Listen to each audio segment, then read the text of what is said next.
NABARD, enriching resources in watershed areas through soil conservation measures and community participation. In India, it is estimated that 2/3 of cultivated area is rain-fed. But frequent droughts and failure of monsoon wreak havoc for the farming sector, leading to uncertainty and poor crop production in rain-fed areas. In order to address climate change issues along with restoration and rehabilitation of degraded soils for ensuring food security, NABARD, along with KFW of Indo-German Watershed Development Program, launched the Integrated Watershed Development for Rehabilitation of Degraded Soils and Climate Change Adaptation project in 2016 in various NABARD-aided watershed projects. This is being done through the active involvement of Gram Panchayats, community-based organizations, local people, SHGs and local NGOs. Under this intervention, NABARD has done pioneering work in Anantapur district in Andhra Pradesh. Anantapur has scanty rainfall. As a result, high dependence on open wells and bore wells, fast depleting water levels, frequent failure of monsoon, severe soil erosion, etc. pose challenges for sustainable agriculture development in the regions. With financial assistance received from NABARD, Accion Fraterna Ecology Center implemented the Garudapuram KFW Soil Project and the Battuvanipalli KFW Soil Project in Kalyanadurgam Taluka in Anantapur district. The Garudapuram KFW Soil Project covers 2 villages with a total land area of 3,000 acres. The Battuvanipalli KFW Soil Project covers Battuvanipalli village with a total land area of 2,375 acres. The watershed development project as well as the soil development project, both of them are highly relevant for Anantapur district and a very good support from NABARD for this purpose, because NABARD gave us the freedom to take up relevant activities in consultation with farmers, and that gives me immense satisfaction of working with farmers with the support of NABARD, and farmers also feel in the same way. The important objectives of this project is to improve the soil productivity and then see how it can really help mitigate the droughts. That was the focus of this project. We have transferred a lot of technologies and practices to the farmers now, like protective irrigation and then raw water sowing and then different crops that can withstand the droughts and things like that. So these kind of trainings have been given to the farmers under this project. All these activities have been implemented with the active cooperation of the watershed development committees. What once used to be the watershed development committees have now been transformed as mutually aided farmers cooperative societies. Those mutually aided farmers cooperative societies are really now the implementing agencies at the village level. Our role is to facilitate those farmer producer organizations and then see that these activities are implemented through them.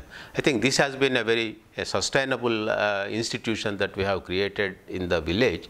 Whatever activities we have implemented under the watershed program in the phase 1 and also under the soil development project under phase 2 are highly sustainable, and they are all managed by the mutually aided farmers cooperative societies. The fields of small-holding farmers have rocky soil and are covered with wild shrubs and trees.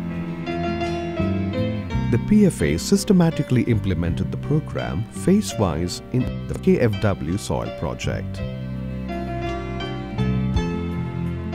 Under soil and water conservation measures, a range of activities were employed. Land leveling in the fields was taken up, followed by soil reclamation. Soil samples were sent for soil testing in government-approved labs. Based on the test reports, the farmers planned the crops season-wise. This began with deep ploughing and summer ploughing.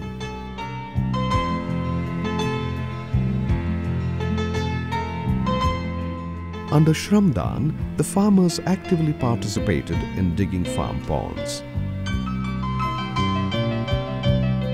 The PFA facilitated erection of field bunds, stone outlets, stone field bunds, water absorption trenches, stone gully plugs, check dam, mini percolation tanks.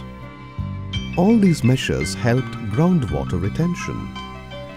As a result, the groundwater level rose and the bore wells steadily supply water to the fields. The farm ponds are full with water.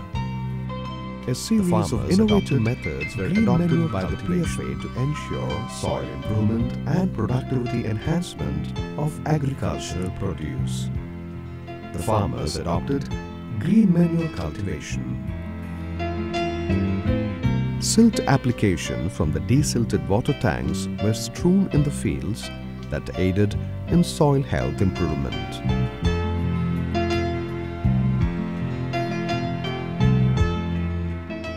The farmers used biofertilizers in the fields, resulting in considerable reduce of pest attacks on the crops. Reduced usage of fertilizers brought down the cost of vegetable cultivation.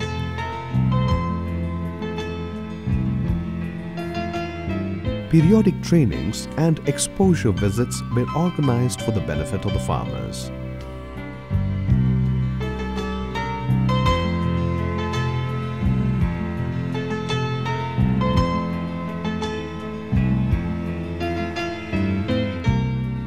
Agri-tool banks have come up in the villages that are useful to farmers to employ sustainable agricultural practices that also help environmental protection.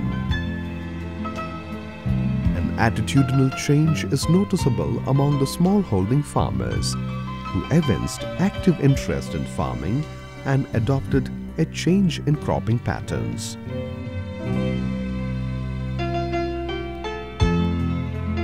More number of farmers are adopting intercropping and crop diversification with millets, pulses, flowers, etc.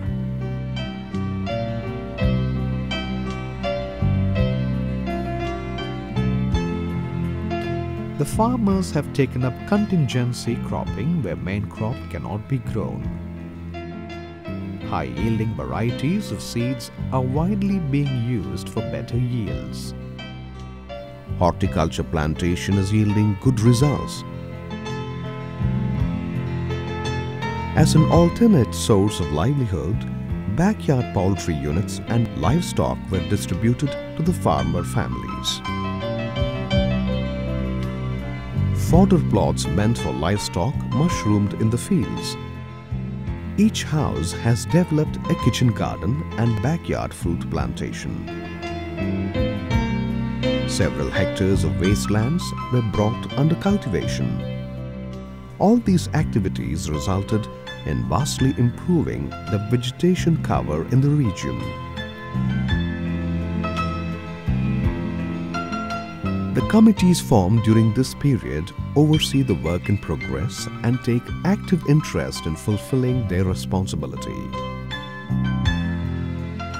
The KFW soil projects, initiated by NABARD and implemented by Accion Fraterna, has ushered in a holistic approach towards overall development. What has happened in these villages is a new thrust towards accountability that is helping in transforming the rural landscape and also empowering the poor people through sustainable livelihood opportunities and conserving natural resources for bountiful agriculture needs. All these have had spin-off benefits for a large number of farmers as the crop yield increased steadily year after year.